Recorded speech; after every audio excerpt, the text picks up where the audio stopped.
Que c'est bon maintenant, non? Ok, donc, les amis, je disais A7. Bonsoir. app.css, index.css, on n'a pas du tout besoin, je supprime. Ok. Et donc, je viens aussi dans main. Je supprime les CSS là. On n'en a pas du tout besoin ici.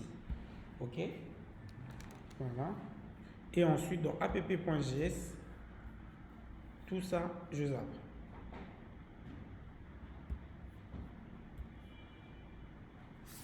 Vous voyez bien l'écran, non? C'est bon? Ok. Et donc, tout ça, je zappe. Ça aussi, j'enlève. Voilà, nous avons une application lambda vide. Donc, l'objectif ici, c'est de créer un tout petit to-do list en utilisant donc les hooks et les states. D'accord? Donc, je vais d'abord commencer par créer mon formulaire simplement, normalement, avec du Bootstrap. Et donc, on avait dit qu'au niveau du app, on va importer notre Bootstrap en faisant du import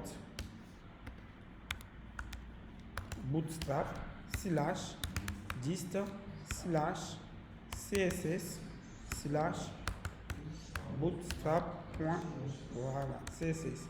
Bon, j'ai pas besoin d'importer son JavaScript ici. Ok. Et si on a besoin de notre propre style, hier j'ai montré comment faire dans le dossier source. Vous créez le dossier CSS et à l'intérieur de ce dossier CSS, on crée notre style.css où on va mettre tous nos styles. Et donc dans app ici, on va donc importer le style. Import de CSS. Donc plutôt, qu'est-ce que je fais? Point style CSS de style.css. Voilà comment on peut importer notre propre CSS. Ok. Et ici, on n'en a pas besoin. Donc, écoutez les amis, dans source ici, c'est que moi je vais faire ici, je vais créer un composant. Donc, un dossier, je vais appeler composant, qui sera donc les composants. Bon, on va profiter de faire les props maintenant seulement. Aujourd'hui seulement. Ça fait rien. Ok. Donc, je crée un composant que je vais appeler composant ici. Et donc, dans ce composant-là, je vais créer un premier composant qui sera le formulaire dont j'ai besoin. D'accord? Donc, je vais faire form.jsx. Et donc, ici, je vais importer déjà le RFCE. Ok. Donc, j'ai bien mon composant qui s'appelle form. D'accord? Et ici, donc, dans ce div-là, on va simplement lui donner soit une classe.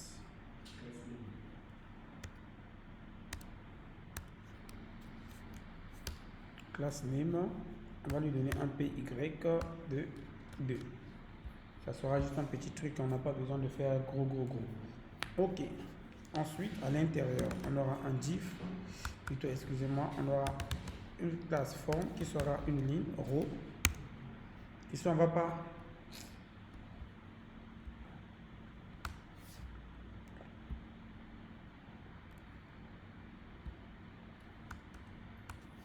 Ici, là, on va pas créer beaucoup de trucs.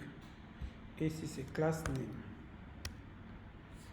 Ok, on va pas vraiment, comme je disais, créer beaucoup de trucs. On aura notre premier div qui sera une colonne tirée LG tiré de 12. Bon, 12, ça sera trop. Ah, ok, on va le laisser comme ça, 12. Ok. Et dans ce tiré là, je vais ajouter un input de type texte qui aura un placeholder. On va dire saisir la tâche. Tout simplement. Ensuite, celui-ci, je vais lui donner comme ça. Bon, je vais le réduire, ça sera de type 6. Et on aura un autre div.colonne-lg-6 encore pour notre bouton. Qui sera donc bouton. C'est comme ça, bouton, non?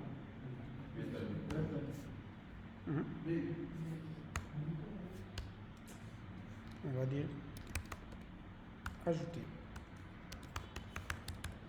Et on va lui donner une classe name sera le btn-primerie.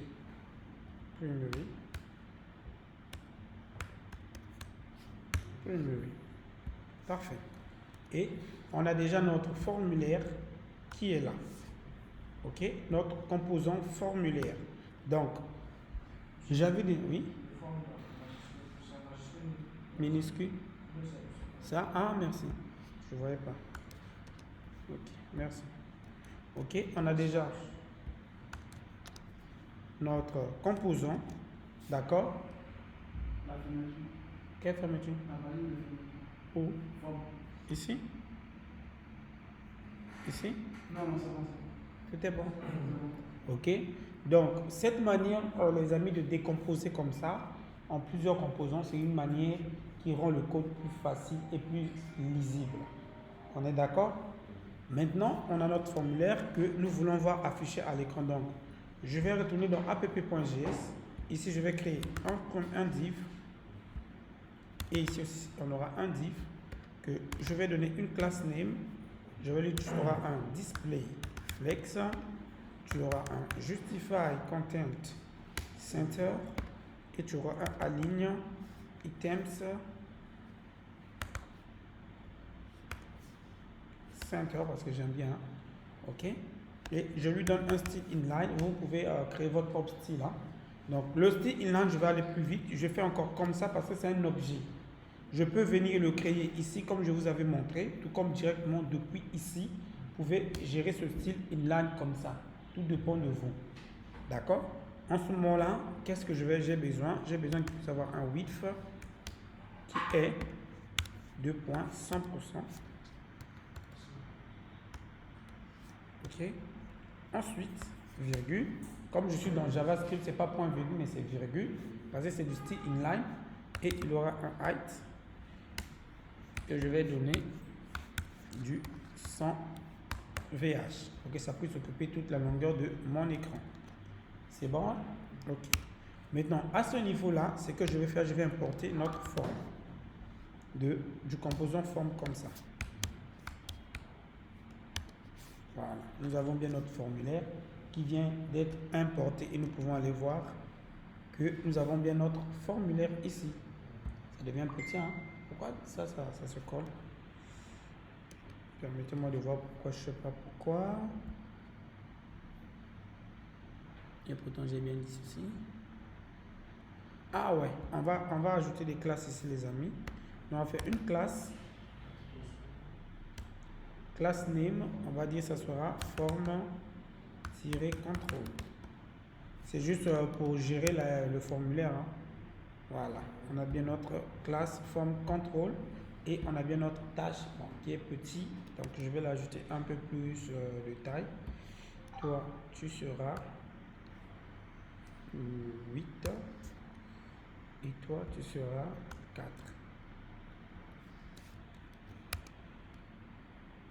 Voilà, un peu comme ça, c'est bon, non?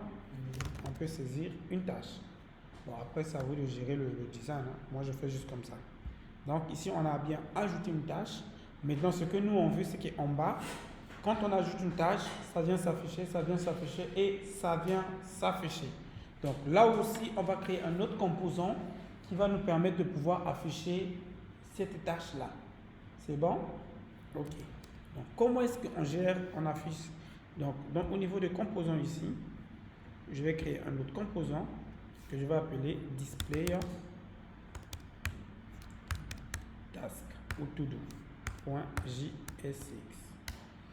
Et donc, RFCE, OK, les grands D.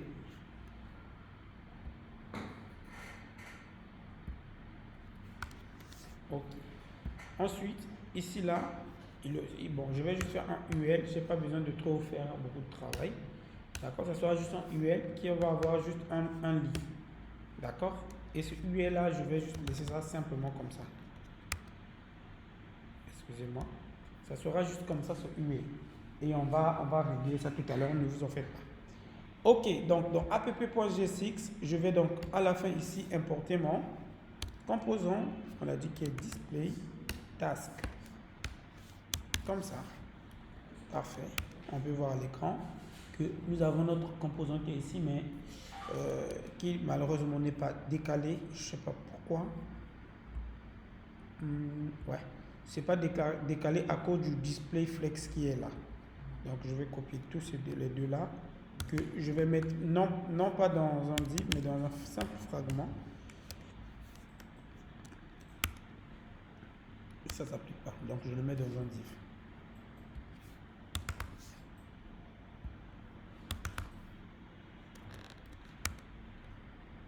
Parfait, je peux voir que j'ai bien. Donc quand on va ajouter une tâche, ça doit venir s'afficher ici. Je vais mettre un peu d'espace. Ce display là, on va dire classe. Class name, on va juste ajouter un pt de 4. Voilà, un peu comme ça, c'est bon, non? Ça a un peu d'espace. Parfait. Donc ici, vous voyez que jusque là, c'est du classique. Ça, c'est notre HTML normal qu'on a l'habitude de faire. Maintenant, comment faire en sorte que quand on ajoute un élément ici, quand on va cliquer sur le bouton, ça puisse s'afficher ici? On est d'accord? Comment faire en sorte? Hier, nous avons parlé des hooks et des states. Ok, on a vu le use state. En React, je rappelle pour notre cher Serge qui n'était pas là. En React, on n'utilise pas, on ne modifie pas une variable comme on le fait avec du JavaScript standard. Ici, les variables doivent être des variables d'état. C'est-à-dire, les variables ont des fonctions qui nous permettent de les mettre à jour. Ok? Et on appelle ça des states. Donc, les states, ce sont des fonctions qui permettent de mettre à jour une variable. C'est bon? Ok. Donc, par exemple, dans notre cas, nous ici, on a besoin donc de créer des states qui va permettre que quand on saisit ici quelque chose, quand on va cliquer sur ajouter, ça vient ici. Alors, normalement, ce champ-là doit avoir un nom, un ID. Et puis, comme on a fait avec JavaScript, c'est de faire const ID, par exemple, input égale à document, machin, truc de ID. Mais avec du React, c'est un peu différent en fait. On peut bien faire ça si on veut rester sur du classique, ok, mais c'est un peu différent. Alors, avec React, ici, on va créer simplement des variables. Donc, dans forme ici là, ok, je vais simplement créer une variable const. Je vais d'abord créer une première variable que je vais appeler liste. Et c'est une variable qui va récupérer la liste des éléments que moi je vais créer. Mais dans ce cas-là, moi je n'ai pas besoin même de liste. J'ai juste besoin de mon champ, comme on va l'appeler ça, to do. Ok? Donc c'est une variable to do qui sera mise à jour à chaque fois que le champ, on va saisir quelque chose. En fait, qui va récupérer la valeur du champ. Et donc pour pouvoir le mettre à jour, on a dit on utilise un état, une fonction d'état, un state. Donc on va dire ça sera set to do. Ok, ça c'est la fonction qui permet de mettre à jour la variable to do, qui va récupérer un use state de vide. Donc ici en fait on est en train de dire quoi? Ici on est en train de dire que la variable to do est une variable d'état. Il prend comme state set to do. Ça veut dire que si on a besoin de modifier la variable to do, c'est la fonction set to do qu'on va appeler. Est-ce que vous comprenez? C'est bon? Donc, si je répète, si on a besoin de modifier la variable to-do, c'est la fonction setToDo que nous allons appeler parce que c'est cette fonction qui nous permet de le mettre à jour.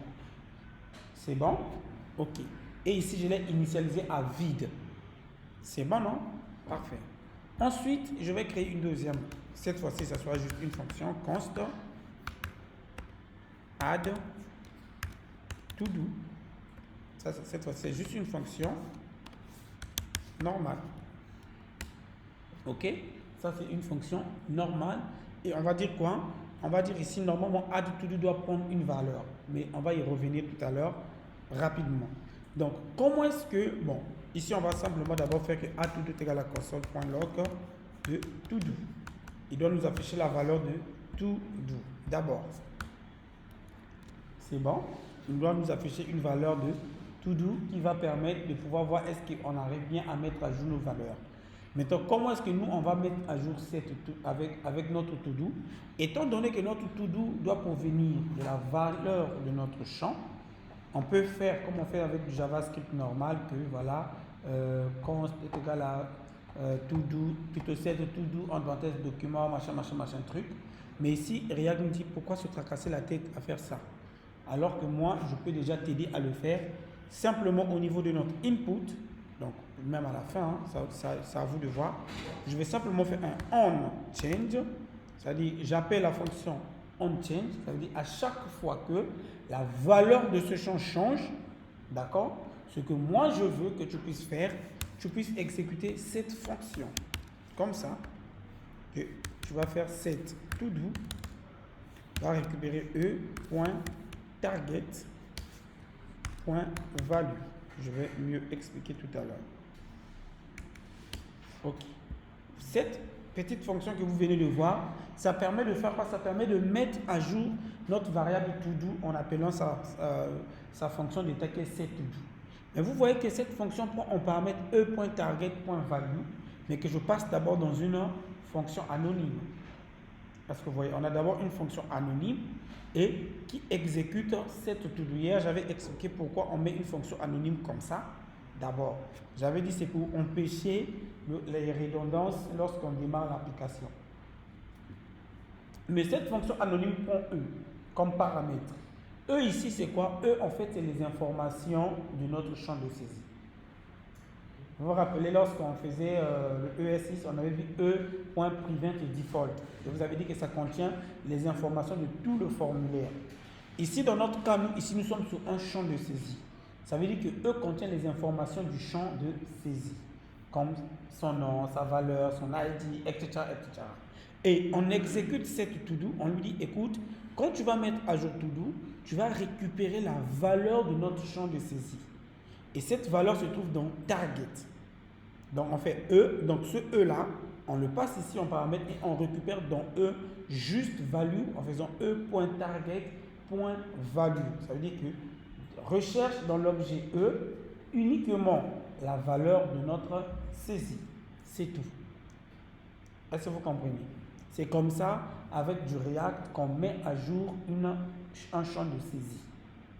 C'est bon? C'est bon pour tout le monde? Monsieur, ça va? Bien, c'est un peu flou. Ok. Je vais mieux expliquer. En fait, ici, on est sur un champ de saisie. D'accord? Et donc, comme on est sur un champ de saisie, on veut que quand on va saisir des informations, que ces informations, la variable todo le récupère.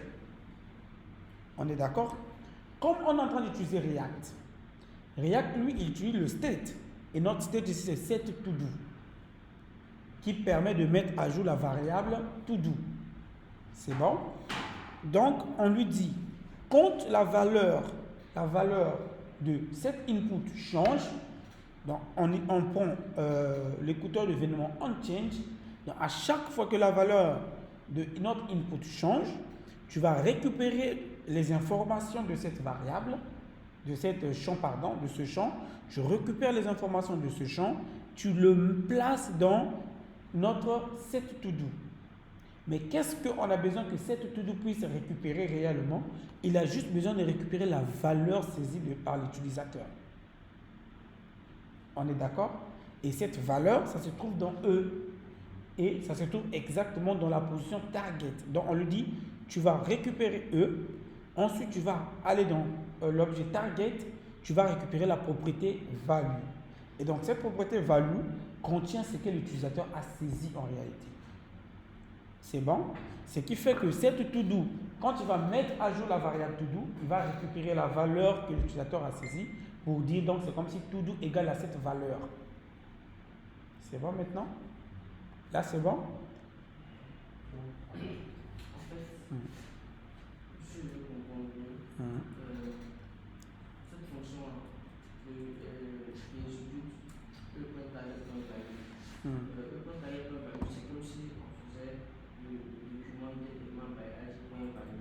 Voilà, tu as tout compris. Ici, là, c'est comme si on faisait document.getElement by id.value en fait. comprends maintenant, non? Donc c'est comme si on a dit to do est égal à document.getElement comment on appelle ça? De texte de notre champ, point value en fait. Mais ici là, je prends les valeurs. Et si on avait par exemple plusieurs champs, un deuxième champ? Oui, tu crées plusieurs valeurs. Par exemple, je vais ajouter un autre champ ici. Regarde. Ça, je vais lui donner 12. Je vais ajouter un autre champ. Et ça aussi, ça sera 12. Je ne veux pas qu'il puisse être comme ça. Et celui-ci, je vais dire que ça sera pas la tâche, mais ça sera saisir la description. Par exemple, un exemple. Hein. La description, ok, de la tâche. Donc ici, pour pouvoir le mettre à jour, de la même manière que j'ai fait ici, je vais encore créer un constant. Ok, je crée aussi sa valeur qui sera description, par exemple, virgule, voilà, cette description, donc sa fonction de mise à jour, je crois que j'ai bien écrit, non? Égal à quoi? Est égal à use state.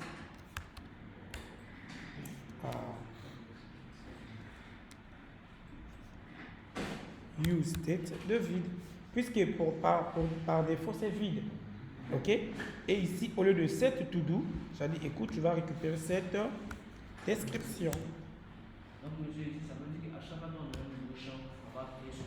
Voilà, vous créez sa variable que vous allez mettre à jour en fait avec l'événement onChange.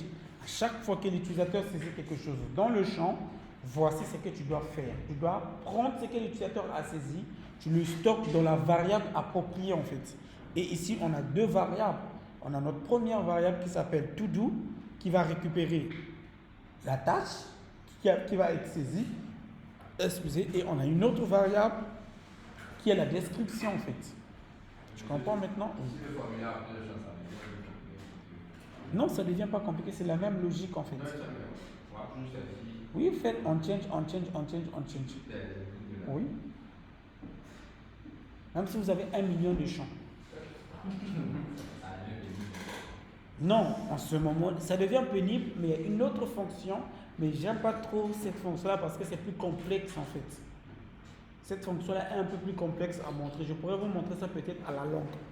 Là, ça vous permet, si vous avez plein de champs, de pouvoir faire une mise à jour de ces champs-là. Là, en fait, cette méthode consiste à créer un tableau d'objets en fait, qui va récupérer les valeurs de chaque champ. Vous comprenez, non? Ça, je dis, je ne promets rien, je pourrais vous le montrer bien après.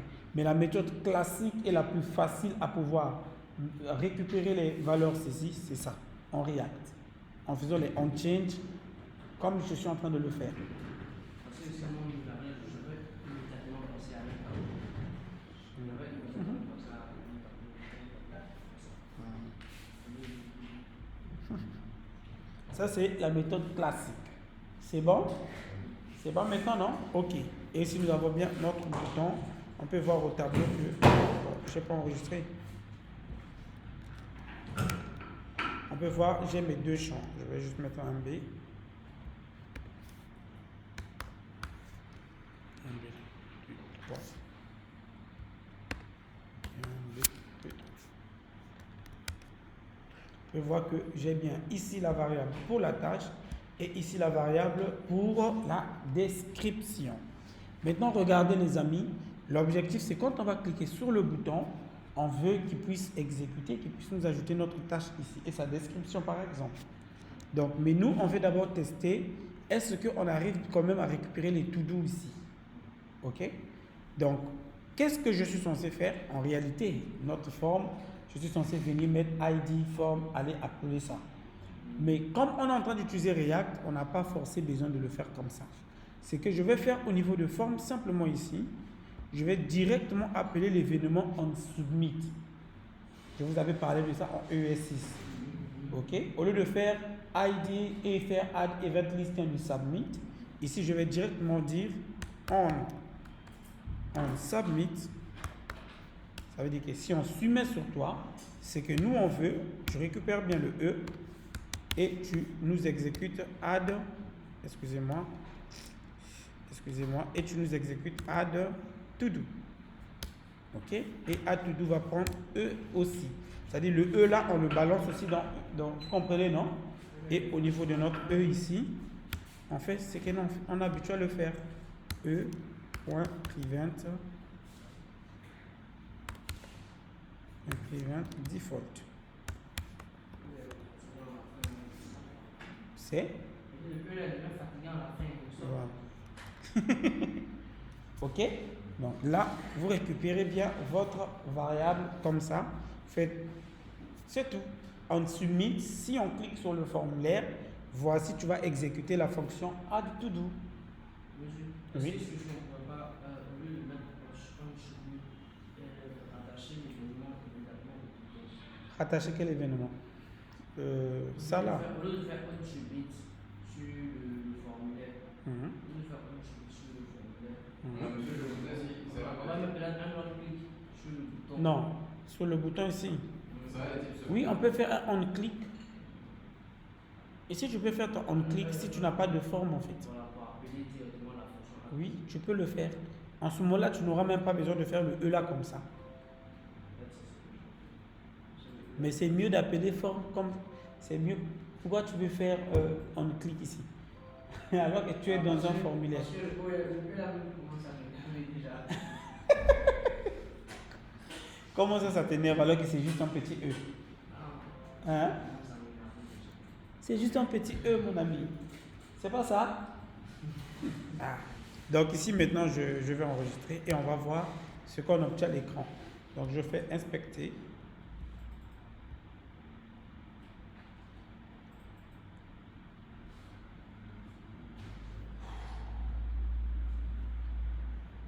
On va aller sur console.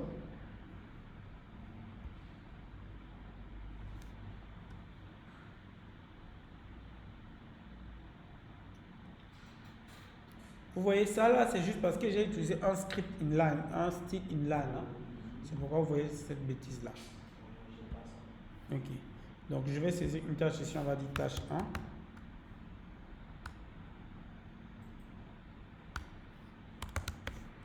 Tâche 1.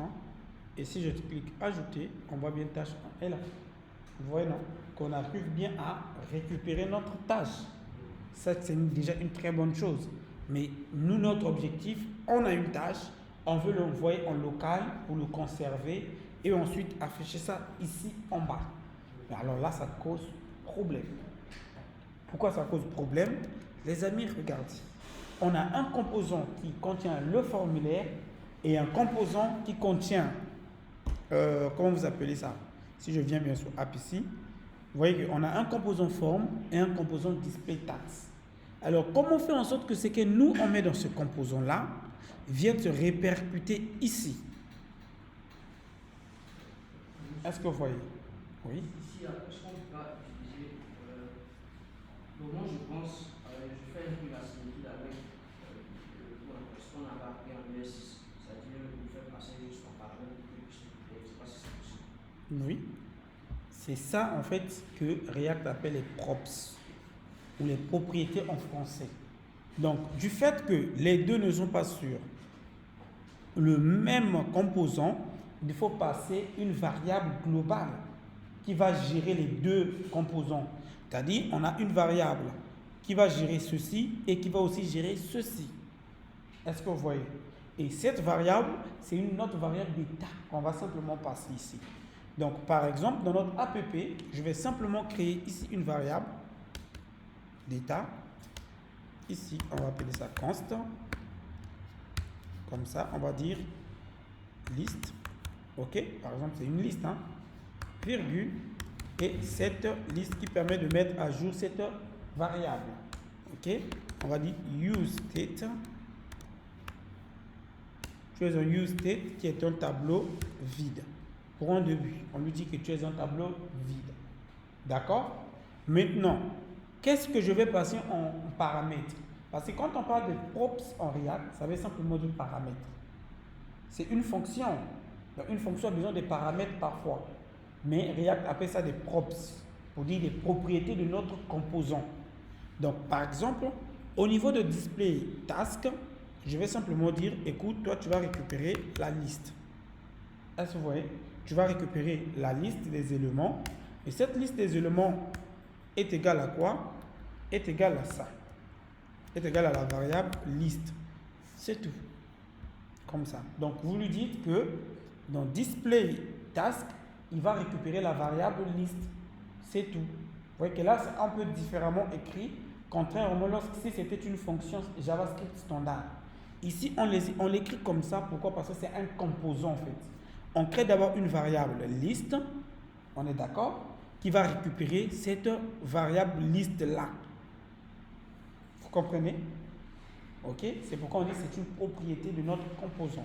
Et au niveau de forme ici, au niveau de forme ici, on va lui envoyer deux variables, les amis. On va lui envoyer liste et cette liste. Pourquoi je vais envoyer ici deux variables comme paramètre? Liste contient la liste de tous nos objets. C'est pas ça? Ok? Et cette liste, c'est la fonction pour mettre à jour notre tableau qui est liste. C'est bon? Ou c'est pas bon? C'est pas bon? Ok. Je dis ici, liste là, ça va contenir tout, c'est un tableau en fait, qui va contenir toutes nos tâches. C'est bon? Et cette liste, c'est la fonction qui nous permet de le mettre à jour, de mettre notre variable liste à jour. C'est son état en fait, c'est son state. D'accord? Pour pouvoir mettre à jour, si on doit ajouter une nouvelle tâche, c'est cette liste qui est censée être appelée. Pour pouvoir mettre à jour la variable liste. C'est bon? C'est bon? Ok. Donc, ici, on est dans forme. Or, notre formulaire, il ajoute des listes. Et une fois qu'on a ajouté des listes, il faut faire quoi? Il faut l'enregistrer dans le tableau pour pouvoir le voir affiché dans Display Task. Puisque Display Task, lui, ne récupère que les listes. Il ne récupère rien que notre liste. Est-ce que vous voyez? Mais il ne fait pas une mise à jour. Lui, son rôle, c'est juste d'afficher. Oui. Ça, la variable liste. Donc, je suppose que c'est la variable globale que chaque composant va utiliser. Voilà. Tu as tout compris. Donc, ici, ou bien je vais appeler ça liste to do. Pour qu'on puisse mieux comprendre. Cette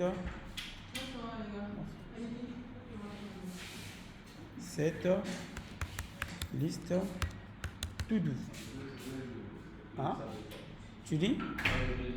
Ah, excusez. Ok, donc liste to do, ce sont le complet de nos listes. Vous voyez que je viens le placer dans APP parce que les deux composants ont besoin de ça en fait. C'est bon? Comme les deux composants ont besoin de ça, donc je le place au plus haut niveau. Est-ce que vous voyez? Et ce qui fait que Display Task a besoin de quoi? Display Task n'a pas besoin de faire une mise à jour. Il a juste besoin de récupérer la liste. C'est tout ce qu'il a besoin. C'est pourquoi ici, on dit liste to do. Ok? Donc, Display Task a juste besoin de liste to do. On est d'accord? Donc, ici aussi, c'est liste to do. Ok? Liste to do égale à liste to do. Donc, Display Task, je disais, a juste besoin de la liste. Mais par contre, le formulaire a besoin de la liste et de la fonction qui le met à jour. Tu comprends maintenant? Parce qu'une fois qu'on récupère la liste, il faut le mettre à jour quand on ajoute une nouvelle tâche. C'est pourquoi, dans forme ici, nous on va dire, écoute, tu auras besoin de liste to do, donc qui est égal à liste to do, et tu as aussi besoin de cette liste to do qui est égale donc à cette liste to do. Tu vois que ici je fais passer les deux paramètres en même temps en fait. Ce qui fait que dès que je vais mettre à jour liste to do, est-ce que vous comprenez? Automatiquement, on peut voir nos listes affichées. C'est bon? Ok. J'enregistre. C'est comme si les deux composants ont la même chose en fait. Exactement. Ils puissent tous les deux les données de liste. La seule différence, c'est que le formulaire, lui, il fait la mise à jour, il ajoute des données. Or, le display task, lui, ne fait qu'afficher en fait. C'est juste le visuel. Oui. Monsieur, comment le liste to do récupère les entrées du Comment le list to do? Oui, c'est ça qu'on va maintenant faire. Ici, on lui a fait passer d'abord en paramètre. Maintenant, on va repartir dans notre forme ici. Est-ce que vous voyez? Ici, on repart dans notre forme. Donc ça, c'est notre composant. Vous vous rappelez quand on fait passer des variables en paramètres. D'accord? Normalement, on doit faire du A comme ça. En réalité. Ou bien tout, etc. Mais ici, les amis, c'est un peu différent parce que ici, c'est un composant qui affiche les éléments à l'écran. Ce n'est pas une fonction standard. Vous voyez, par exemple, ici, j'ai juste passé E comme ça parce que c'était un paramètre simple. Mais ici, ce n'est pas un paramètre simple, c'est une paramètre qui, comme j'ai dit, on appelle des props, des propriétés du composant. Parce que ici, ce que vous devez savoir, retenez-le s'il vous plaît, que il y a les composants qui affichent quelque chose à l'écran ont une autre manière d'être écrits et les composants qui sont juste des fonctions standards ont aussi une autre manière d'être écrits. Et je vous avais dit que les composants qui ne vont rien afficher à l'écran, on les appelle des contrôleurs ici. Ok? Mais dans ce cas, nous, forme n'est pas un contrôleur, mais c'est un composant qui nous affiche le formulaire. Et donc, pour pouvoir récupérer les paramètres de ce composant-là, on ouvre les accolades comme ça. Vous ouvrez les accolades pour dire que voici ce qui sont dans les accolades, ce sont les propriétés. Et donc, je vais venir récupérer ces propriétés que ici comme ça. Je vais juste copier ça comme ça. Et je le passe dans les accolades comme ça. Donc ça, ce sont les propriétés que notre composant récupère de APP. Est-ce que vous comprenez? Parce que si vous vous rappelez, regardez bien comment je passe ici les propriétés. Je ne les passe sous forme d'objet. Vous voyez, non? Je passe ces propriétés-là sous forme d'objet. Et comme je les passe sous forme d'objet, je le récupère aussi en format d'objet. En d'autres termes, ce que je suis en train de faire ici, c'est la méthode qu'on avait fait avec vous, qu'on appelle la déstructuration. Vous vous rappelez, non? Ok. Parfait. Donc ici, maintenant, moi, je vais venir de mon add to do list. Je vais dire, écoute, je vais créer une fonction const que je vais appeler table. Tout simplement, ici, je vais dire table est égal à liste to do. Je vais dire, écoute, table, tu récupères d'abord toute la liste que mon application possède. Ok, tu récupères toutes les tâches. D'abord, je le stocke un peu comme temporaire. C'est bon? Ensuite, ce que je vais faire, c'est quoi? Je teste. If l'utilisateur a bien saisi, bon, ça c'est une condition que vous pouvez faire pour savoir si l'utilisateur a saisi ou pas les données. Donc, if to do, par exemple, ok, est différent du vide, c'est-à-dire si l'utilisateur a bien saisi les données, et l'autre on a appelé ça quoi? Description, vu qu'on a besoin de ça et sa description, est aussi différent du vide. Ok, alors ce que nous on veut que tu puisses faire, sinon si les deux sont vides, en ce cas là tu vas simplement faire un alerte. Tu vas juste faire un alerte que tu vas dire saisir, remplir les choses, saisir, je ne sais pas moi, remplir les champs. Ok, bon, je vais le faire en return pour sortir une bonne fois.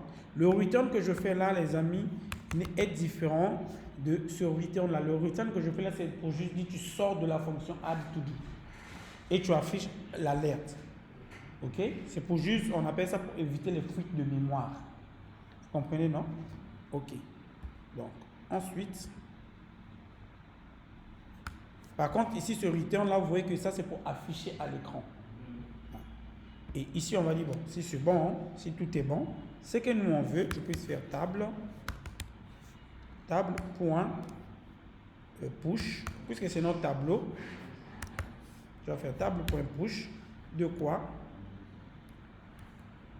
On va voir to do et description. Et sa description, bien sûr, on a besoin de ces deux. C'est bon?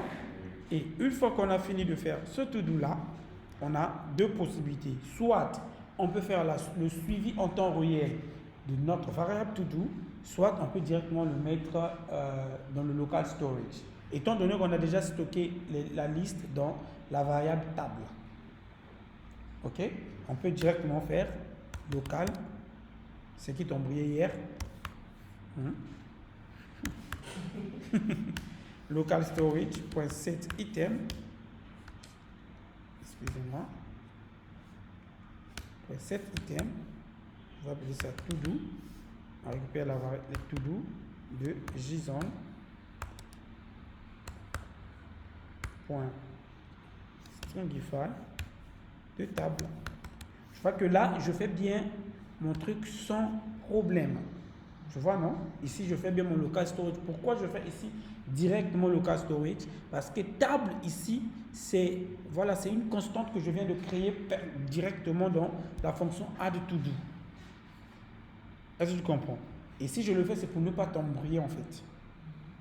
À chaque fois qu'on va appeler add to do, il va directement faire la mise à jour. Sans encore faire le use effect qu'on avait fait avec moi hier. Tu comprends? Ok. Maintenant ici, une fois que je finis, là je viens de mettre à jour dans la base de données. D'accord? Maintenant, il me faudra afficher ça à l'écran. Donc, on a dit que pour pouvoir afficher à l'écran, il faut faire la mise à jour de list to do. Parce que list to do a besoin de récupérer les nouvelles valeurs. C'est bon? Donc, on va donc, pour faire la mise à jour, c'est cette list to do qu'on appelle, qui va donc récupérer table. C'est tout. D'accord? Cette liste to do va récupérer tout simplement table. Point. C'est fini. Là, c'est plus clair par rapport à hier. Monsieur, là, si on veut utiliser C'est si on veut utiliser si je veux utiliser useEffect pour mettre à jour ici, je reviens dans app, je fais mon useEffect. À chaque fois que list to do change, il envoie les données de list to do dans le useEffect, dans la base de données. Là, c'est comprend. Là, c'est un suivi temps réel. C'est bon? C'est bon, mon ami? je suis en train d'être un peu embrouillé. Ok. À quel niveau tu es embrouillé? Parce qu'en fait, je vois là, Parce qu'en fait, je vais mieux expliquer. Ce que j'ai fait au début, c'est quoi? Ici, je viens récupérer toutes les données qui se trouvent dans notre variable list to do, que je stocke temporairement dans la variable table. C'est bon? On est d'accord? Je le récupère, je le stocke temporairement dans une variable table. Ensuite, je fais mon test. Si l'utilisateur a bien saisi les données, en ce moment-là, je fais table.push, puisque table, ici, est un tableau en réalité. Voilà. Et pour pouvoir faire la mise à jour d'un table, c'est table.push. Ok? Ici, je pouvais même mettre, ici, hein, pour éviter les erreurs. Pour éviter les erreurs, je pouvais même mettre, ou bien tu ramènes un tableau vide.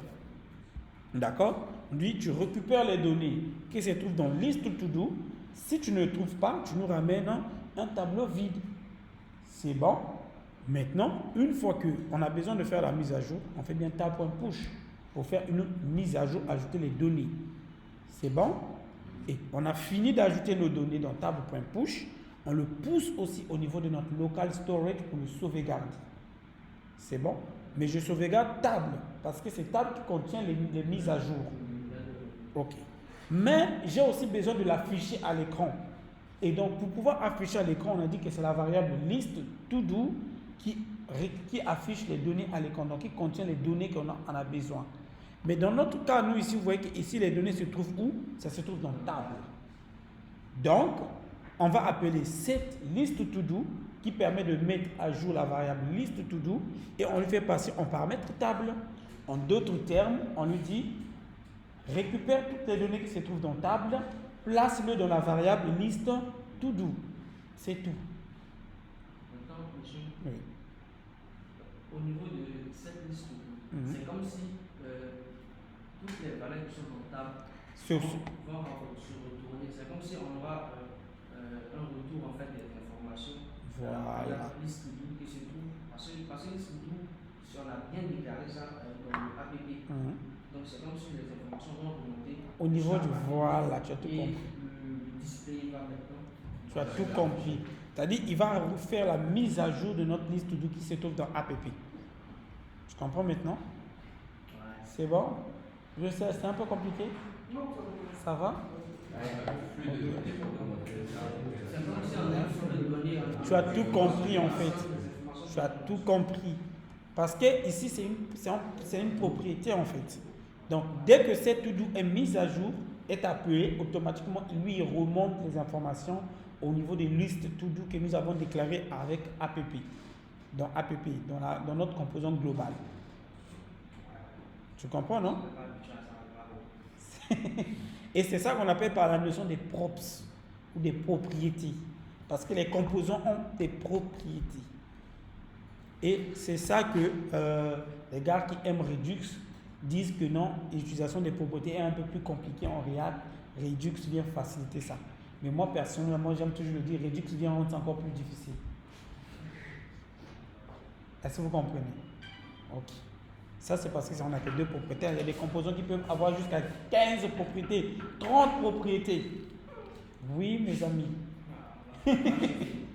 Non, ça ne va pas chauffer, ça va aller. Au fur et à mesure que tu vas t'habituer à faire des exercices, tu vas voir que c'est vraiment pas difficile en soi. D'accord? Ok. Donc ici, nous avons fait une mise à jour. Parfait. Maintenant, ici au niveau de app.js, regardez, je vais faire un petit truc pour que vous puissiez voir. Je vais essayer de suivre, est-ce que j'arrive vraiment à récupérer les données dans list to do. Donc je vais faire un use effect. Après, je vais moi supprimer ça, le use effect là. Use effect de ceci.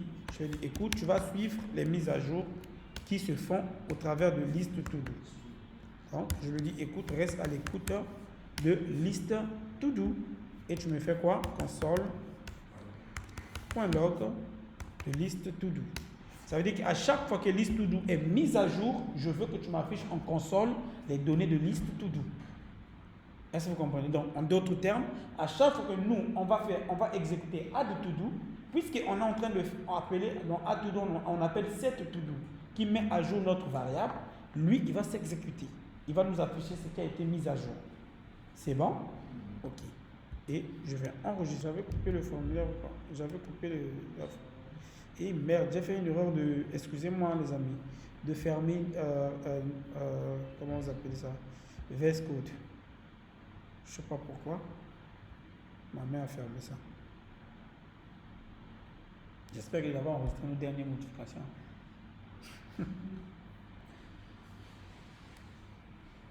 Ah, React, les amis. C'est du React ici. Monsieur Sarachon, je ne sais pas comment on est habitué à travailler, à avoir en fait cette logique-là pour travailler à ça change. Comment gérer le flux de données? Voilà, c'est ça qui est Ça va aller, vous allez vous habituer. Travailler parce juste. que quand tu regardes, tu sais qu'il y a des données, il y a des données qui reposent. Regardez, ça part de comment on appelle ça, de input destination, ça monte jusqu'à app ici, pour rentrer dans les propriétés, puis après il faut passer encore à display. En fait, ce que ça fait, c'est ça. Regardez. Je vais vous expliquer. Ce que ça fait, c'est comme ça. Donc, nous avons... Faut acheter les marqueurs, nous avons mis vos marqueurs. Ok. Nous avons la fonction app qui contient liste to do. C'est bon. Ici, nous avons notre formulaire qui va faire la mise à jour. Et ici, nous avons le display pour afficher. D'accord? Ce qui se passe, c'est quoi? Liste to do est transité au niveau du form ici, avec sa fonction de mise à jour qui est set to do. D'accord? Et ce même app, il dit, bon, écoute, toi aussi, tu vas afficher ici liste to do. Ton rôle, c'est ça. Donc, app joue comme le centre de contrôle entre form et display. Form étant celui qui va faire la mise à jour, display étant celui qui va faire quoi? Qui va afficher les demandes. En fait, display demande à app où sont les données à afficher. Et app dit voici les données que tu as besoin pour pouvoir les afficher. Et ici, form dit ok, où sont les données que je dois mettre à jour? Est-ce que vous comprenez? Et app lui envoie voici, voilà la variable que tu es censé mettre à jour. Donc, ce qui se passe, c'est quoi? Quand lui il finit de faire la mise à jour, il dit écoute, j'ai fini, je te renvoie tes données en fait. Est-ce que vous comprenez? Donc, en premier lieu, liste app, on voit d'abord ici, quand lui il finit le traitement, il a fini tout son traitement, il le renvoie ici. Et une fois que app a fini, les données sont renvoyées à jour ici, app fait quoi? Il dit, bon, écoute, display flex, affiche-nous les données, voici les données que forme te rend, affiche-les. Tu comprends? C'est tout en fait. Donc c'est comme lorsque vous prenez, je peux prendre un exemple, c'est comme lorsque vous prenez un Yambo. Vous voyez que depuis chez vous, c'est vous en fait le point de contrôle. Vous allez passer la commande sur l'application Yambo. D'accord? L'application Yambo va faire quoi? Il va chercher quel est le chauffeur qui est disponible. Donc, il va renvoyer les données au niveau de forme. Et une fois que l'application trouve les chauffeurs, il renvoie ça au niveau, plutôt le serveur de Yambo trouve les chauffeurs, il le renvoie et vous le renvoyez, dit, ah, voici les chauffeurs qui sont disponibles, maintenant faites le choix. Tu comprends? C'est comme ça en fait. Donc l'application joue comme le rôle de app qui recherche les chauffeurs, vous les affiche et vous passez la commande. C'est bon maintenant? Ça va?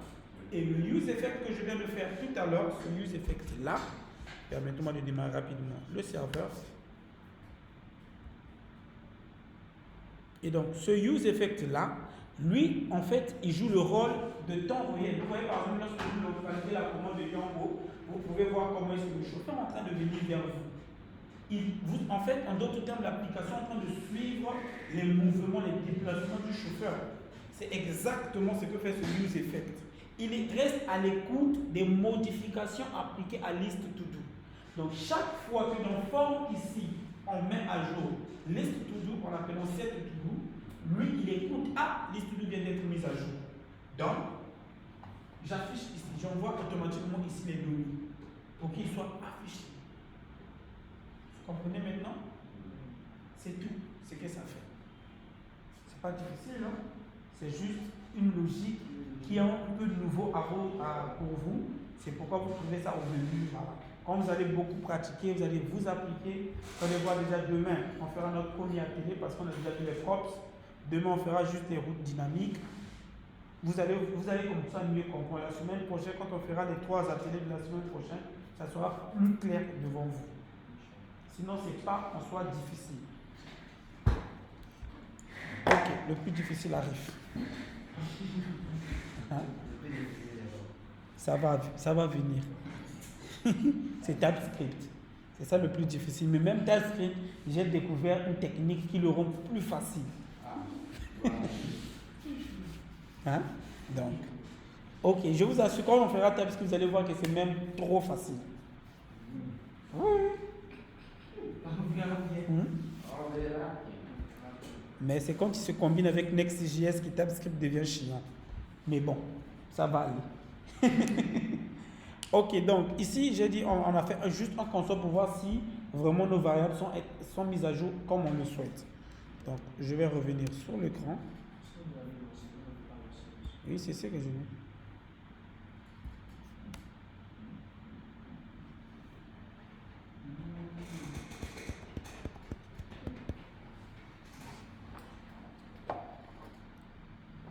Ok, vous voyez qu'au début ici, qu'est-ce qu'il m'affiche? Un tableau vide.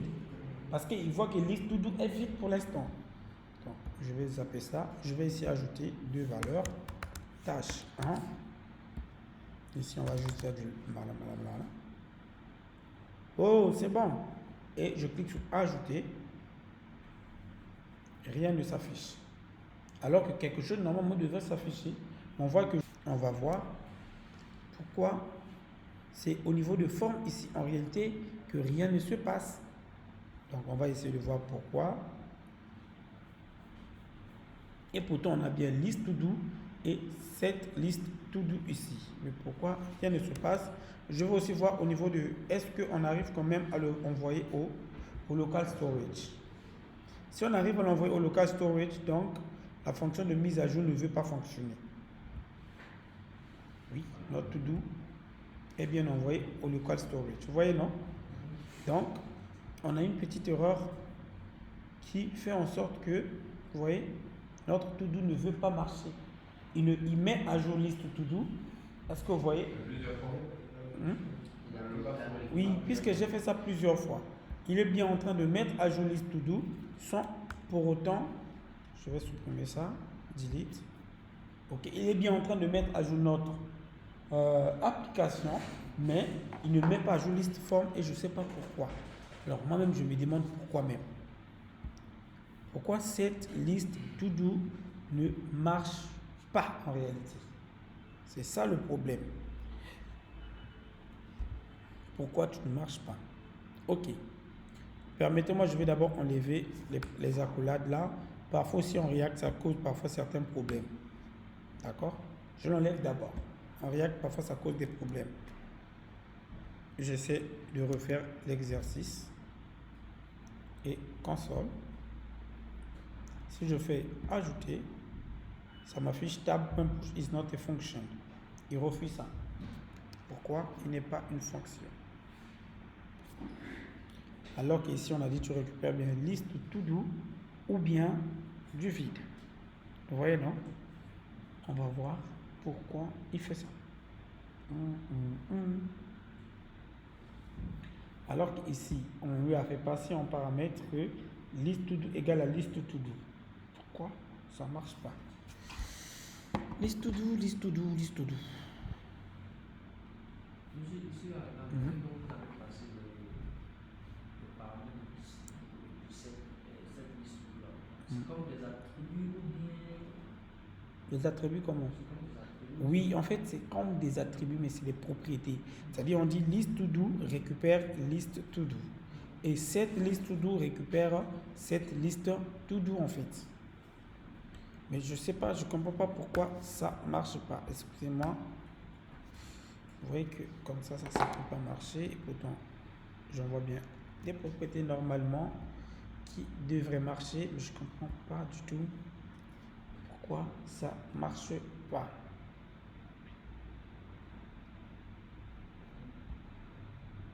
Attendant, je dois voir pourquoi ça ne marche pas.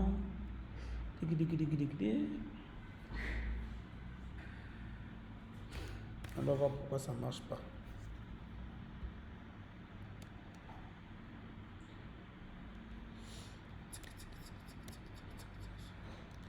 Normalement, quand on fait comme ça devrait marcher.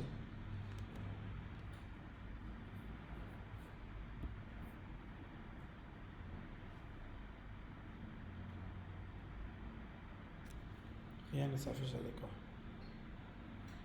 Mais si on voit dans application, je crois que c'est passé. Vous voyez, non? Alors, mais j'ai supprimé ça tout à l'heure, non? Non. Tu dis? C'est ce que j'ai dit et pourtant j'ai supprimé ça tout à l'heure. Je vais essayer. Pourquoi ça vient plusieurs comme ça? Ça vient trop plusieurs. Alors, il faut voir pourquoi il y a une petite erreur quelque part.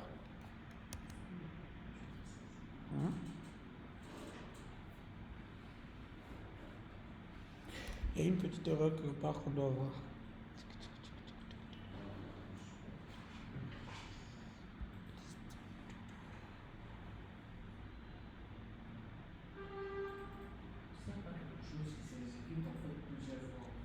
Oui, c'est ça que je suis en train de vouloir voir pourquoi. D'abord, mon plus grand problème, c'est pourquoi ça ne s'affiche pas dans la console. Alors qu'il est censé s'afficher en console.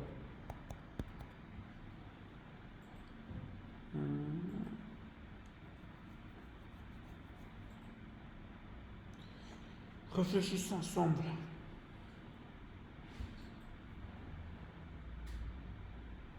Pourquoi tu ne t'affiches pas dans la console?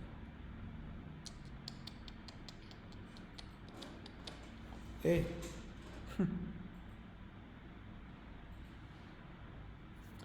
Et pourtant c'est normal.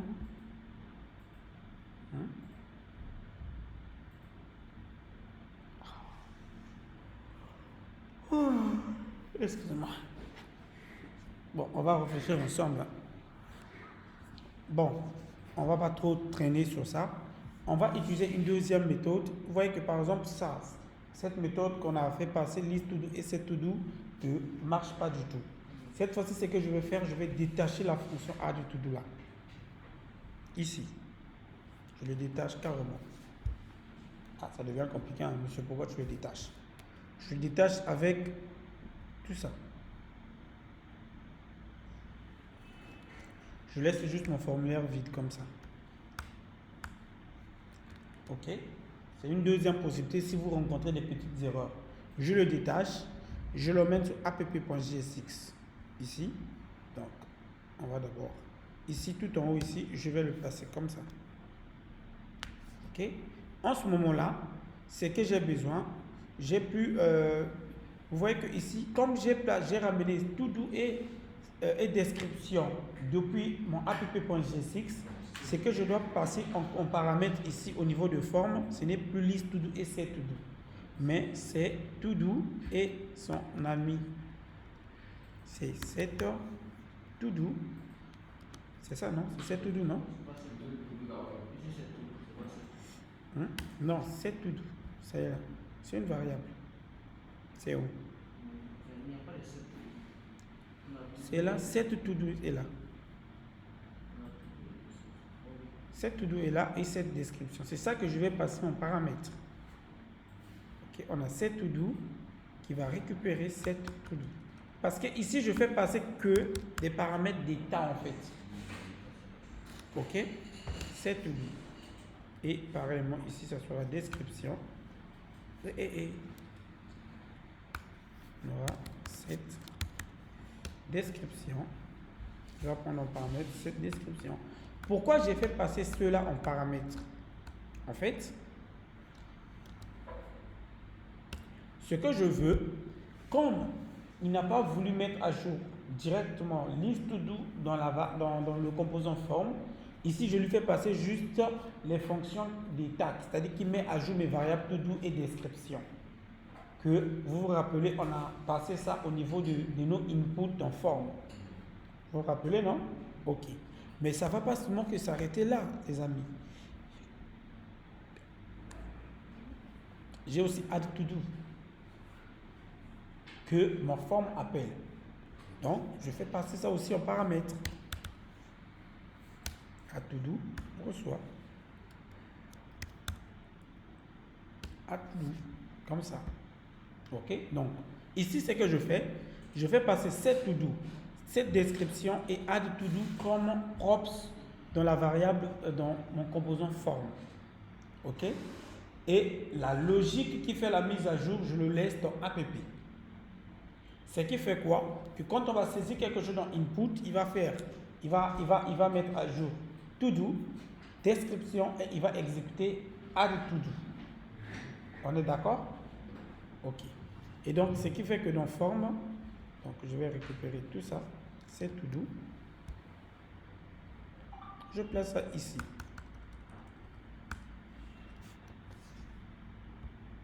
Description.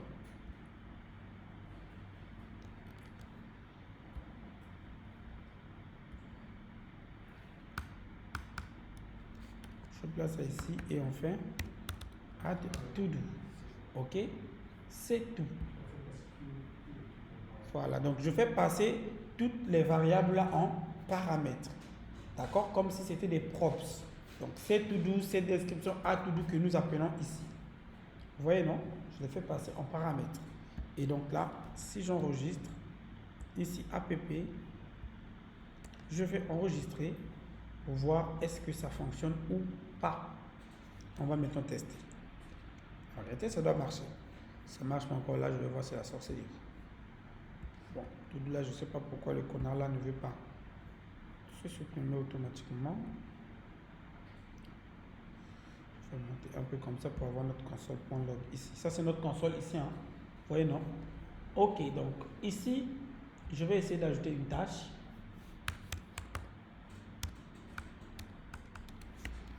Voici une tâche. Ok, et je fais ajouter. Et vous voyez que ici ça marche très bien. On a bien, ça commence à s'afficher. Vous voyez, non? Notre fonction s'affiche, mais ici notre tableau aussi commence à donner des données.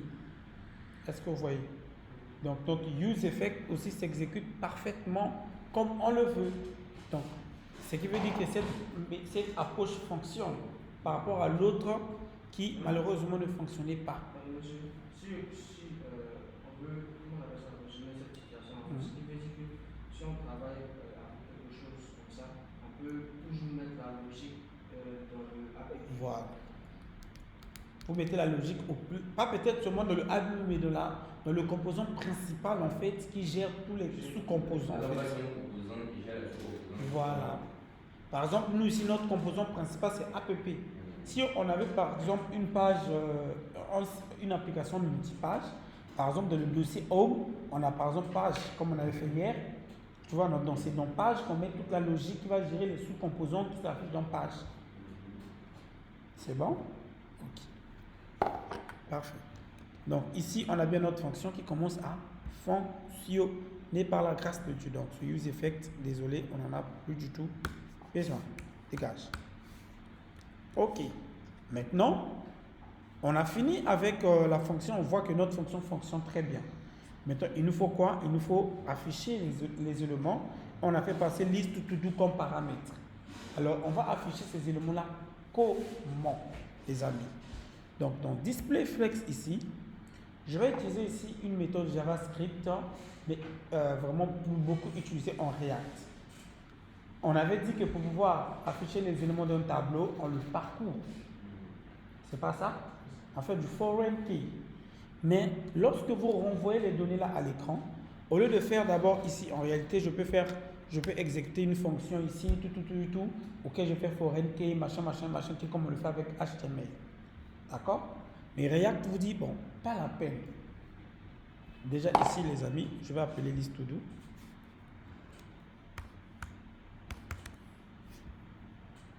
Je vais faire du copier-coller, puisque c'est sa propriété. C'est ça, non?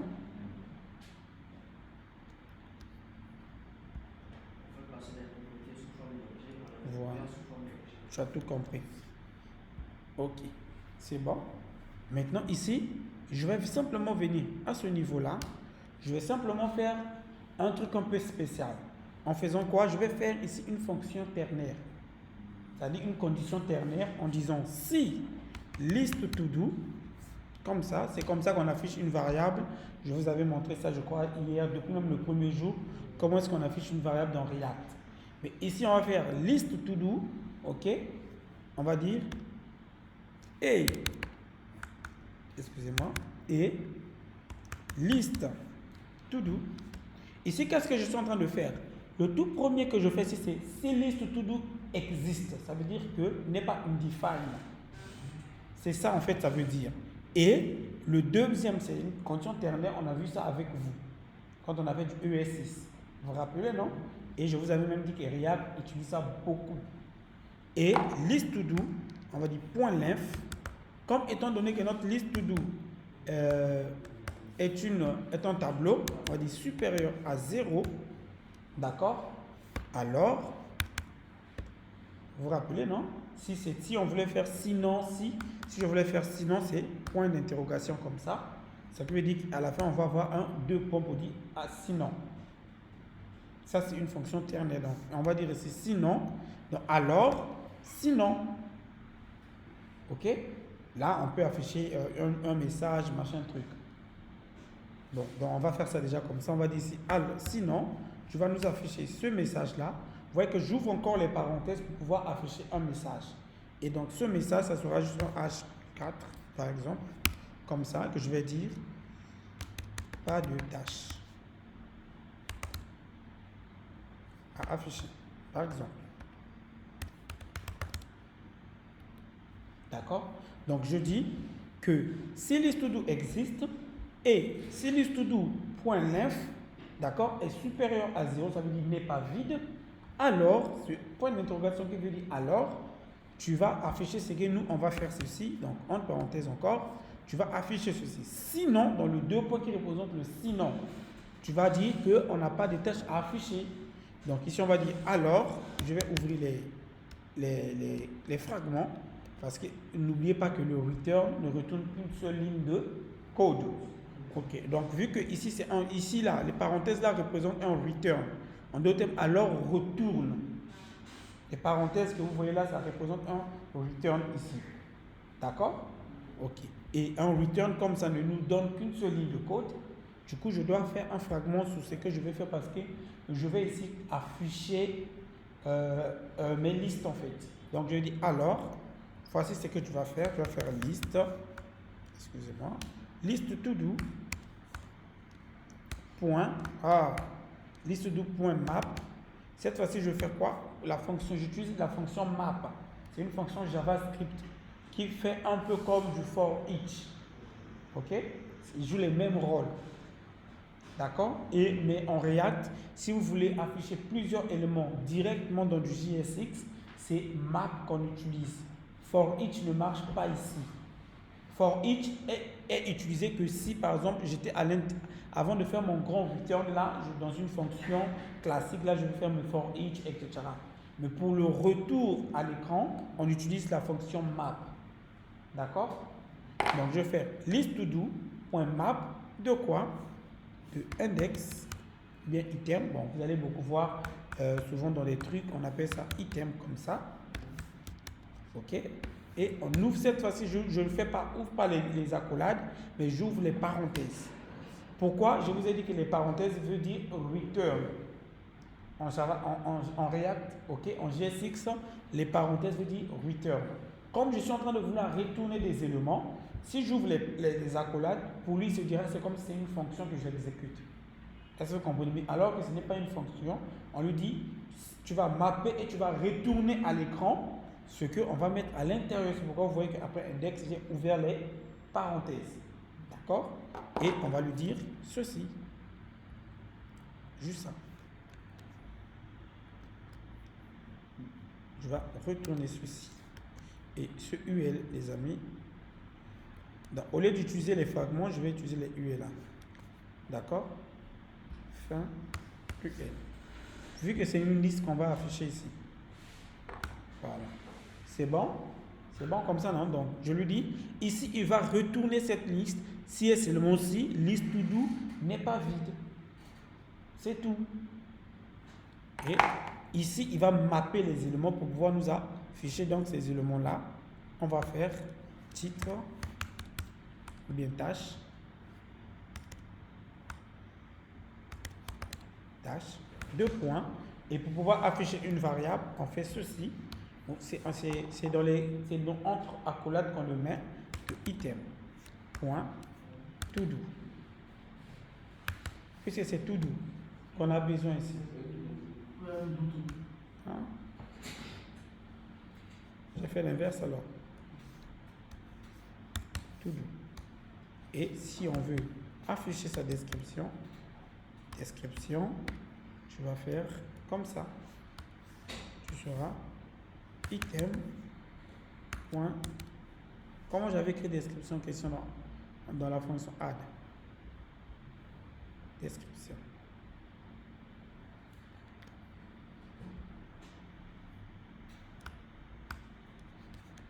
Voilà. Ok, vous affichez comme ça. Bon, après, c'est à vous de mettre le style, etc. et autres. Donc, ce qu'il va faire quoi? Il va parcourir le tableau et il va nous afficher la liste de nos différents éléments ici. Ok? Parfait. Et on va tester. J'enregistre. Voilà, notre fonction est finie. Allons tester pour voir ce que ça fait à l'écran. Donc, ici, vous voyez qu'au départ, il ne nous affiche pas de tâche à afficher parce que c'est dit que le truc est encore vide. Et donc, je vais ajouter une tâche. On va dire c'est tâche 2. Vu qu'on avait déjà tâche 1, tâche 2, on va dire OK. Et ajouter. J'ai ajouté. Pourquoi ça passe pas? Attendez. Ça passe pas, pourquoi? Pourtant, j'ajoute bien. Oui, je sais, j'avais supprimé console, mais ici, ça ajoute bien. Ici, tâche 2. Mais ici, ça n'affiche pas en fait. C'est le liste to do là qui est bien. Je me demande pourquoi ça ne fait pas en fait.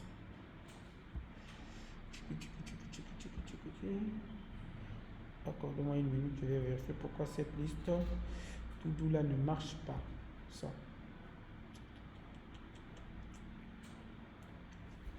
Je vais voir pourquoi ça ne marche pas. Et pourtant, on fait bien une mise à jour.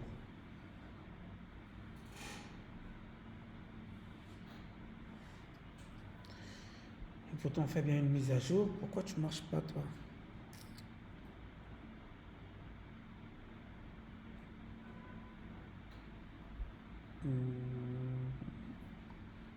Ok, bon, d'abord, on va d'abord faire un premier use effect pour récupérer ce qui se trouve comment on appelle ça, dans le local storage.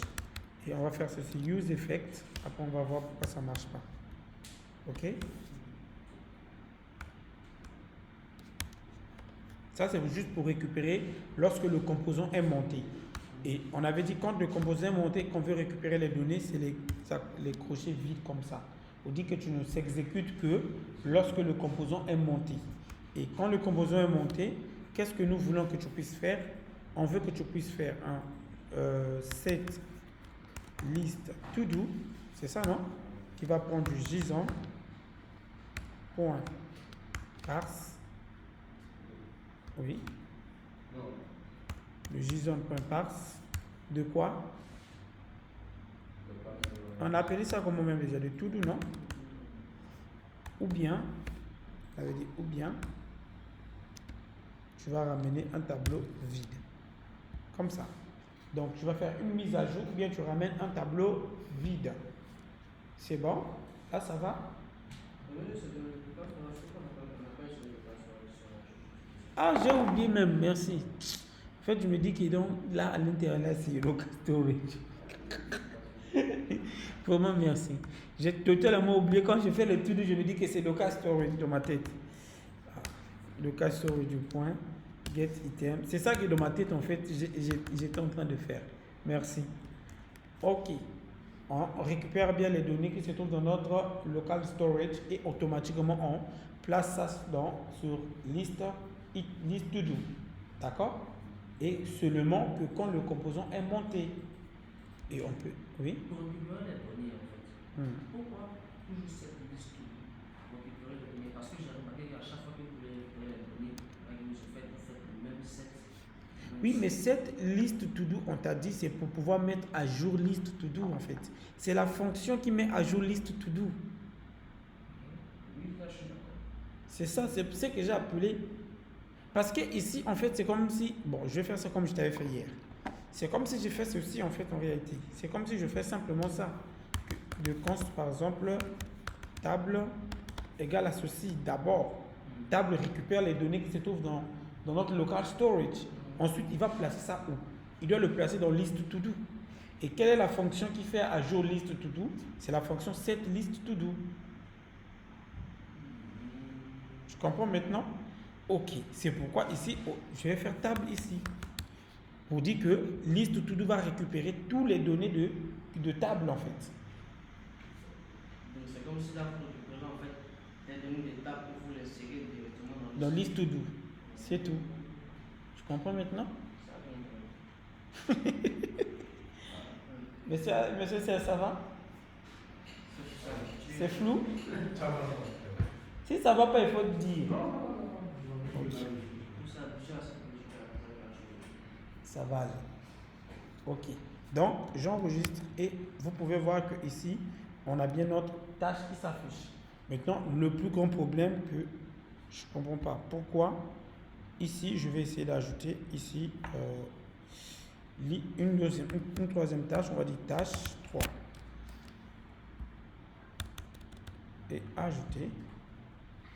On a bien tâche 3 qui vient d'être affichée ici. Mais je ne comprends pas pourquoi liste to do n'est pas mise à jour à ce niveau-là. C'est ça en fait que je n'arrive pas vraiment à comprendre.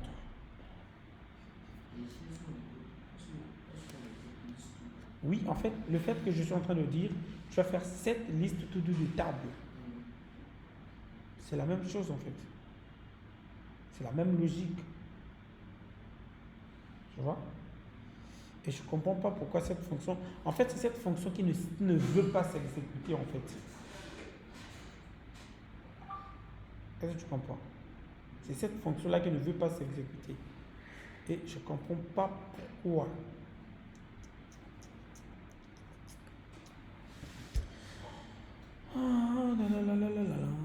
va réfléchir ensemble. Pourquoi ça ne marche pas? Parce que ici, si je rafraîchis ma page, il va nous afficher bien les données. Mais c'est la mise à jour en temps réel qui ne fonctionne pas en fait. Et ça, il faut voir pourquoi. Hein? Oui, on peut le mettre dans un use effect pour suivre. Mais je ne comprends pas du tout pourquoi ça ne veut pas venir en fait qu'en props. Alors qu'on est bien en train de le mettre à jour plus bas.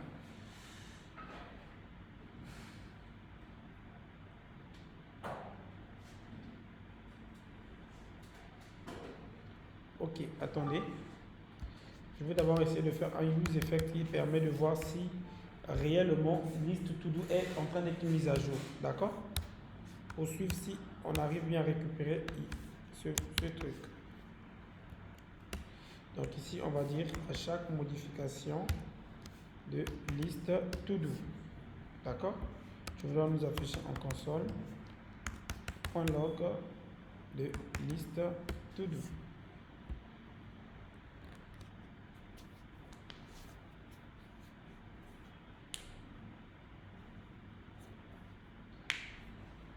Excusez-moi. Ok. Et je vais essayer quelque chose. Donc, ici, on récupère bien les données. Mettons, je vais faire tâche 4. Et on va faire ajouter. On voit que ça marche, mais ici, il ne nous affiche rien en fait. Vous voyez que ici, ça fonctionne, mais notre tableau n'est pas automatiquement mis à jour en temps réel. C'est ça le plus grand problème. Pourquoi? Bon, on va essayer la méthode de propagation pour voir qu'est-ce qui fait ça en fait. D'accord? Donc, je vais essayer une autre méthode. Si ça marche pas, on va aller sur GPT. Donc, ici, cette méthode-là, je vais essayer de faire comme ça.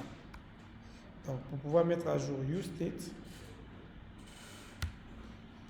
Oh, excusez-moi. Merde.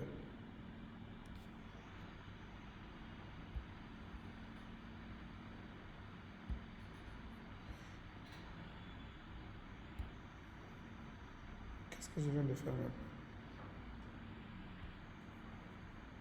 Seigneur. La vidéo là, je viens de l'annuler. Hein, ça sonne, non, c'est bon. Ça s'enregistre. Je sais pas trop si ça s'enregistre toujours pas aussi.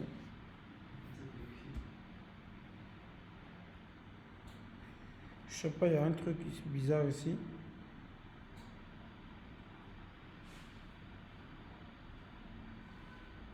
Ok, non, ça s'enregistre. Ok. Donc, ici, j'ai d'abord enlevé le tableau qui était dans cette to-do et je vais essayer cette méthode de propagation en faisant 3 points de table. Donc, en fait, c'est une méthode, je vous avais expliqué ça hier, qui permet de propager les éléments qui se trouvent dans table. D'accord? C'est une manière, on va essayer de faire, je ne sais pas si ça va marcher, mais essayons quand même pour voir. Ok. On va fermer ici et je vais faire tâche 5. Ajouter. Parfait, ça marche maintenant. Donc, en fait, il attendait qu'on puisse le propager. Vous voyez, non? Là, ça marche sans problème. Ah, enfin. JavaScript. Oui. Donc, vous avez compris au moins cette partie, non? Comme on essaie de mettre directement, table, il ne marchait pas, alors on l'a propagé. C'est-à-dire, en deux termes, on a dit, comme liste to do est un tableau, ok, tu vas récupérer les éléments de table, tout simplement. Toujours rien. Parce que ça, en fait, je vais expliquer. Ce qui se passait en fait avant, c'était quoi? Quand on était en train d'appeler cette to do, c'est ça, non? To do list, non? Et on passait table comme ça. En réalité, ce qui était en train d'être passé, c'est quoi? Si on doit décomposer, en réalité, il était en train de faire liste to do, ok? Point push. une table. Or, table ici, c'est un tableau qui est de cette forme. Il refuse. Parce que push ne peut pas recevoir un autre tableau. Est-ce que vous voyez? Il a besoin que des données en fait. Tu comprends? Donc, quand on lui faisait passer un tableau entier, il refusait. C'est pourquoi la méthode de propagation fait quoi? La méthode de propagation, donc les 3 points, 3 points, 3 points, ne récupère pas le tableau comme ça, mais il récupère juste les données du tableau. Ce qui fait qu'en réalité, au lieu que ça soit push comme ça, c'est comme si on lui dit maintenant liste to do égale à table. C'est tout. Tu comprends? Donc cette méthode, c'est comme si on dit liste to do égale à table. Contrairement à ça où il faisait un push. Mais ici on lui dit tu récupères toutes les données de table en fait. En d'autres termes, ici on a par exemple A. Ici, on a un deuxième qui est B. Ok? Et on nous dit, écoute, B, toi tu viens te placer dans A ici. Ce qui fait que si B vient se placer, si on enlève A, ça va devenir B. Tu comprends maintenant? Or, avant, c'est qu'on était en train de faire le bloc où nous on était en train de faire. On était en train de vouloir pousser B dans A. Donc, ce qui faisait que ça fait AB. Et comme les deux sont des tableaux, ça créait un conflit. Or, il fallait d'abord enlever le A pour remplacer le B en fait. Ça va maintenant? Alors là, c'est grave. Parce qu'en fait, monsieur, Oui. Ce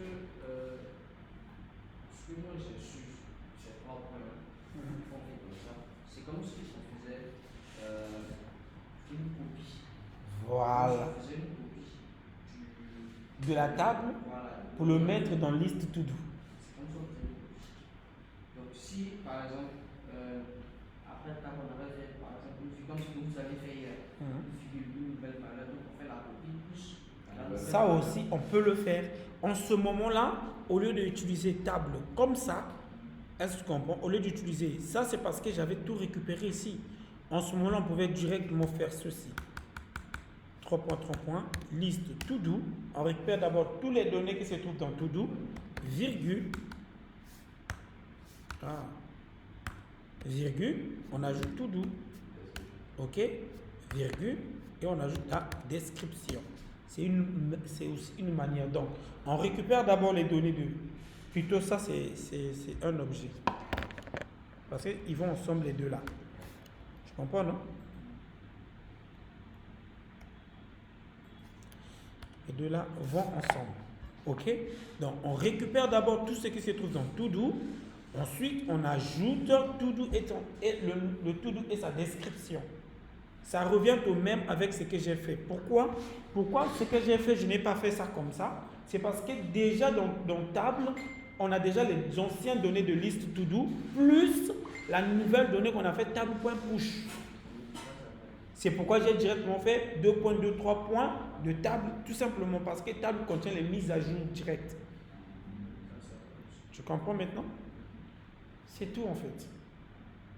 Ça va? Ou ça va pas? Pas de logique. Non, franchement, ce sont des nouvelles logiques auxquelles on doit s'habituer. Obligé. C'est bon? Qui n'a pas compris? Hein? Qui n'a pas compris? Eric, ça va?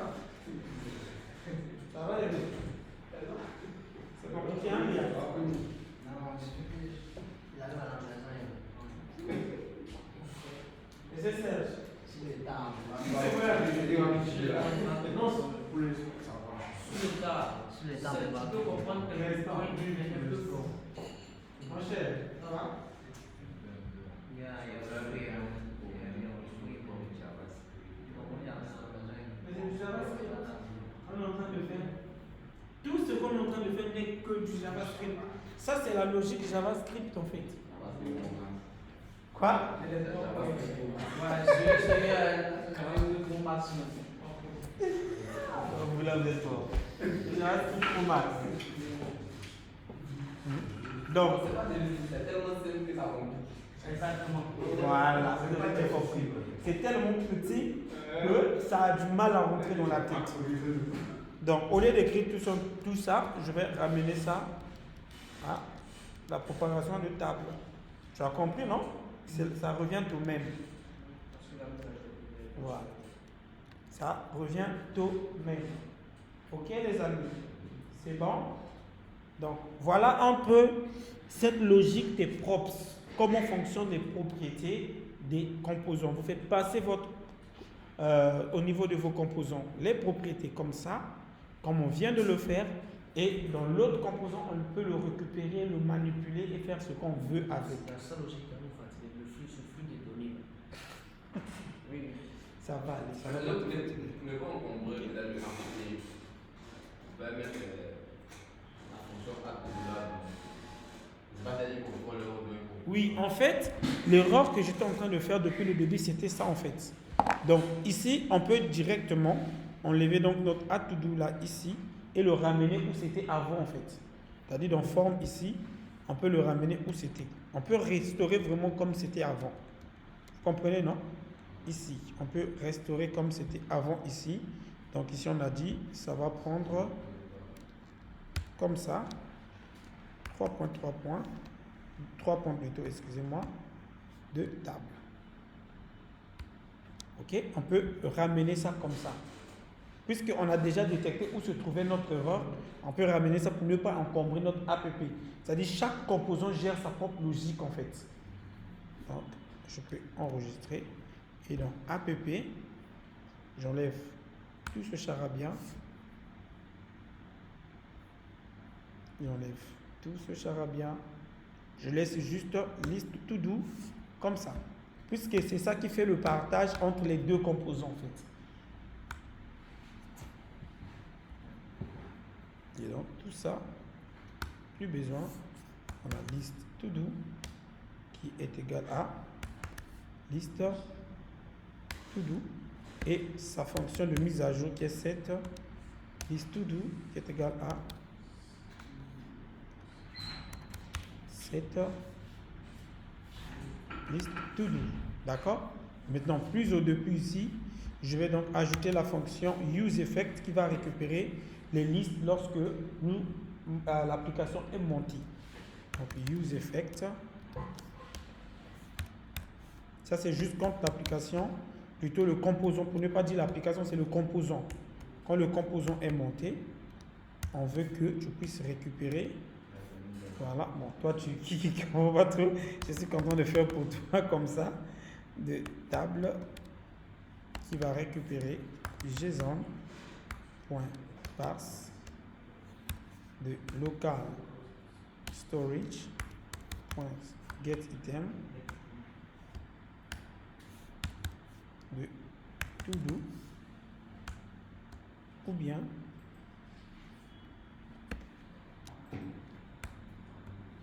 je ramène un tableau vide. D'accord? Ensuite, une fois que tu as récupéré table, on veut que tu puisses mettre à jour liste to do. Alors, tu prends les données de table, tu stockes dans liste to do. C'est tout. Ok? Voilà. Je pense que là, on peut tester pour voir si ça marche ou ça ne marche pas avec les nouvelles modifications que nous venons d'appliquer. Donc ici, on en récupère bien nos données. Et on va mettre tâche 6.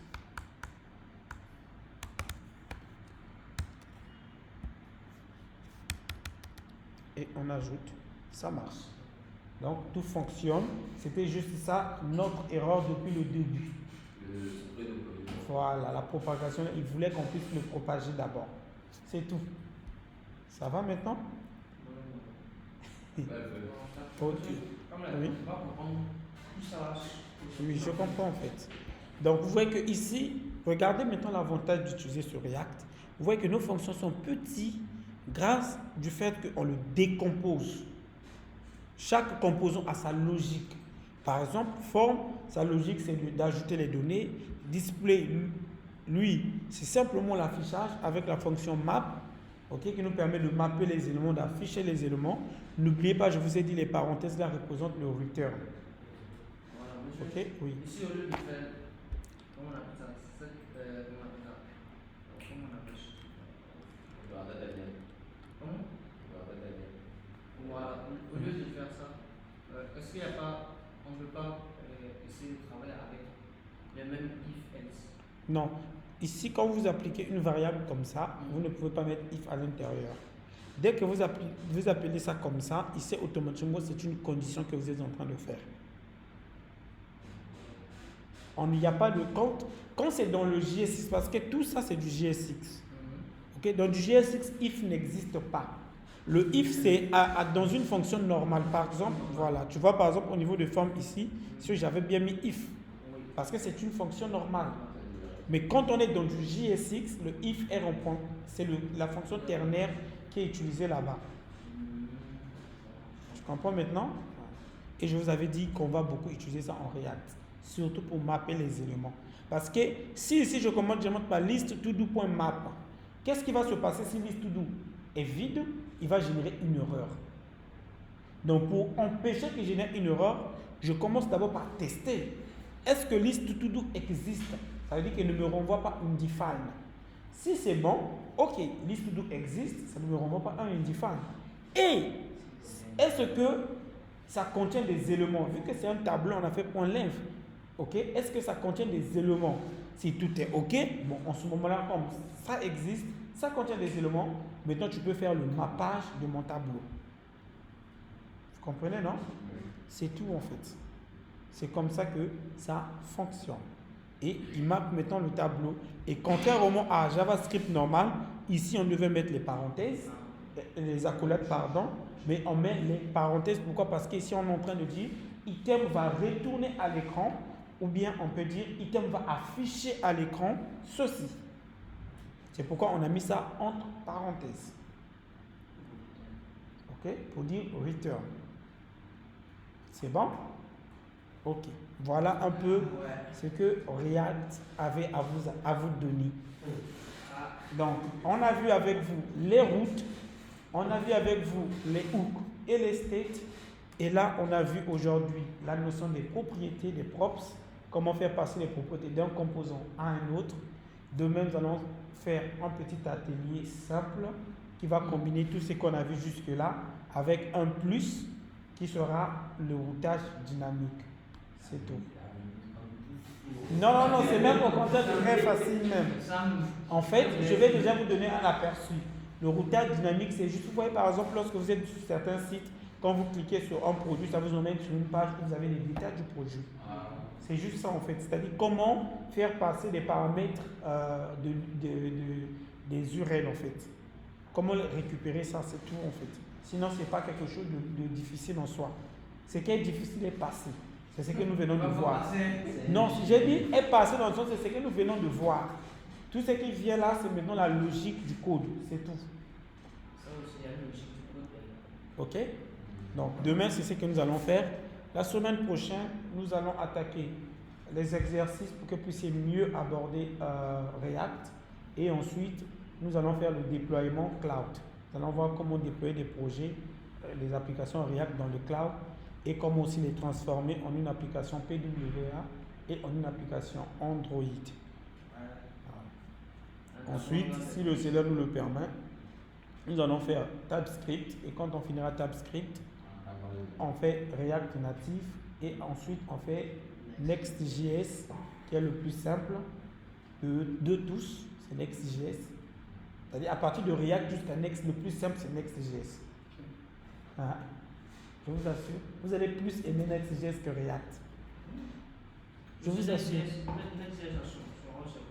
Next.js, c'est un framework basé sur React.js qui permet de gérer deux côtés. C'est-à-dire ça fait du rendu côté serveur et rendu côté client en même temps.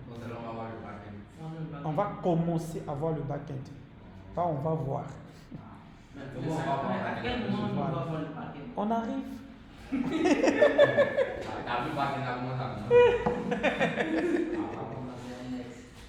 C'est avec Next qu'on commence à voir notre back-end en fait. Hein? Ok, donc on a fini pour aujourd'hui les amis. Voilà ce que j'avais à vous montrer. C'est à vous de maintenant de pratiquer à la maison. Bon, cette vidéo non plus, je n'envoie pas ça sur